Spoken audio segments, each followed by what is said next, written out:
இந்த மஞ்சள் கருப்பில் விளம்பரங்கள் நிறைய பார்த்துருக்கோம்.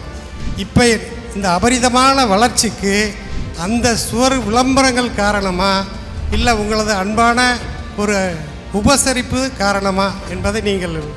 கல்யாணத்துக்கு நம்ம போகிறோம், நம்மளை வரவேற்கிறதும் காரணம், நல்ல சாப்பாடு கொடுக்குறதும் காரணம். அதாவது அந்த 90க்கு முன்னாடியெல்லாம் நம்ம அப்பா இவங்கெல்லாம் கடை வச்சுருப்பாங்க, சம்பாத்தியம் பண்ணுவாங்க. அப்போயெல்லாம் என்ன ஆகிடும்னு சொன்னால், சம்பாத்தியம் பண்ணுற பணத்தப்புறம் ஒரு 10 வருஷம் அவங்க உழைச்சிருப்பாங்க. நான் இல்லைன்னு சொல்ல, கடுமையாக உழைச்சிருப்பாங்க.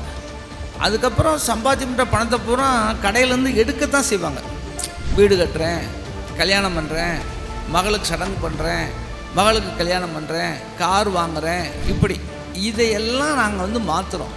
90-95லேயே நாங்கள் இப்போ சம்பாத்தியம்னு பண்ணால் ஒரு 25% தொகையை எடுத்து விளம்பரம் பண்ணோம். அப்போ எல்லாம் விளம்பரத்துக்குன்னு யாரும் பெருசாக பண்ணதே கிடையாது.